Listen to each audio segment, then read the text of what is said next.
পরের দিন সকাল থেকেই অফিসে একটা অস্বাভাবিক পরিবেশ। কর্মচারী একে অপরের সঙ্গে ফিসফিস করে কথা বলছিল। ঈশান নিজের ডেস্কে বসে কাজ করার চেষ্টা করছিল, কিন্তু বারবার মনে হচ্ছিল কেউ যেন তাকে লক্ষ্য করছে। হঠাৎ তার ফোনে একটা মেসেজ এলো, তোমাদের সম্পর্কের কথা সবাইকে জানিয়ে দিব। ঈশার হাত কেঁপে উঠল, কে হতে পারে? সে সঙ্গে সঙ্গে মেহেরের কেবিনে গেল। মেহের ম্যাম। মেহের তার মুখ দেখেই বুঝে গেল কিছু হয়েছে। কি হয়েছে ঈশা? ফোনটা এগিয়ে দিল। মেসেজটা পড়ে মেহের কিছুক্ষণ চুপ করে থাকলো। ভয় পেও না, ঈশা বলল, কিন্তু যদি অফিসের সবাই জেনে যায়? তাহলে জানবে। আপনি এত সহজে বলছেন? মেহের শান্তভাবে বলল, আমরা কোনো অন্যায় করিনি, তাই লুকিয়ে থাকার জন্য সারা জীবন ভয় পেতে চাই না। ঈশা চোখ নামিয়ে বলল, কিন্তু আপনার পদ, কোম্পানি, আপনার পরিবার।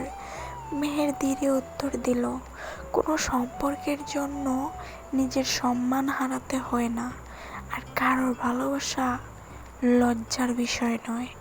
ঈশা মেহেরের দিকে তাকিয়ে রইল। ঠিক তখনই দরজায় নক হলো। অবশ্য মেহের যে কথাগুলো বলেছে ঠিকই বলেছে। একজন সিনিয়র কর্মকর্তা ভিতরে এসে বলল, ম্যাম, বোর্ডের সবাই আপনাকে এখনই মিটিং রুমে ডাকছে। মেহের বুঝতে পারল বিষয়টা আর গোপন নেই। মিটিং রুমে ঢুকতেই কয়েকজন বোর্ড সদস্য সরাসরি প্রশ্ন করল, আপনার আর ঈশার সম্পর্ক নিয়ে অফিসে অনেক কথা হচ্ছে, বিষয়টা কি সত্যি? ঘরটা নিঃশব্দ হয়ে গেল। মেহের কিছুক্ষণ চুপ করে থাকলো, তারপর ধীরভাবে বলল, হ্যাঁ, ঈশা আমার জীবনে একজন গুরুত্বপূর্ণ মানুষ। কেউ একজন বলল, আপনি কোম্পানির প্রধান, এটা কোম্পানির ভাবমূল্যের উপরে প্রভাব ফেলতে পারে। মেহের শান্তভাবে উত্তর দিল, কাজের ক্ষেত্রে ঈশা একজন যোগ্য ম্যানেজার, ব্যক্তিগত সম্পর্কের কারণে তার যোগ্যতাকে ছোট করা ঠিক হবে না। আরেকজন বলল, আপনি কি ঈশাকে এই পদে রাখবেন? মেহের বলল, হ্যাঁ, তবে কোনো পক্ষপাত না থাকে, সেই জন্য আমার কাজের দায়িত্ব আলাদা রাখবো।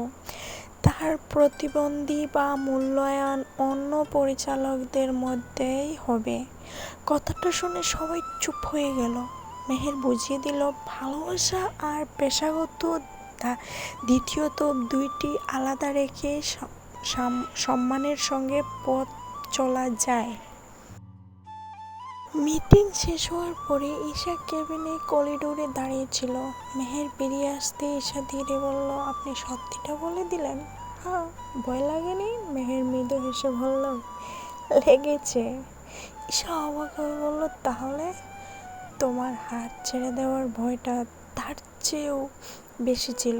ঈশার চোখ ভিজে উঠল। সে বলল, আমি জানি না ভবিষ্যতে কি হবে। মেহের উত্তর দিল, আমি জানি না।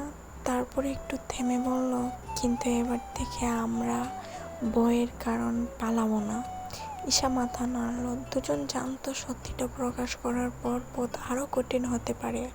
তবু প্রথমবার তাদের মনে হলো তারা লুকিয়ে নয়, নিজেদের সত্যি অনুভূতিকে সম্মান করেই সামনে এগোচ্ছে। সত্যি। কিন্তু সেই রাতে ঈশার ফোনে পরিবারের কাছ থেকে একটা নতুন খবর এলো।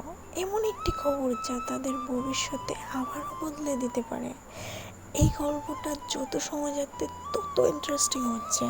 আর হ্যাঁ, এভাবেই আপনারা আমার পাশে থাকেন আর লাইক করতে ভুলবেন না। আমি এই ভিডিওতে 1K লাইক চাই, আর কমেন্ট তো আর চাই। কমেন্টের আমি রিপ্লাই করার চেষ্টা করি। আর যত পারেন শেয়ার করবেন, সাবস্ক্রাইব করবেন, বেল আইকন অন করে দিবেন, কারণ বেল আইকন না অন করলে নোটিফিকেশান আসে না। আর আমার যদি গল্প ভালো লাগে তাহলে অবশ্যই সাবস্ক্রাইব করে বেল আইকনটা অন করে দিবেন। আর হ্যাঁ, এই গল্পটা সত্যি একটা ঘটনা, যেটা হলো আমাদের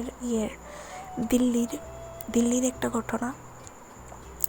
তো গল্পটা অনেক সুন্দর, একটা দিবাইয়ের গল্প। আমি আগেও বলছি, গল্পের শুরুতেও বলেছি যে এই গল্পটা একটা দিবাইয়ের। তো একটা দিভাইয়ের গল্প। তো গল্পটা রিয়েল, বাস্তব একটা গল্প।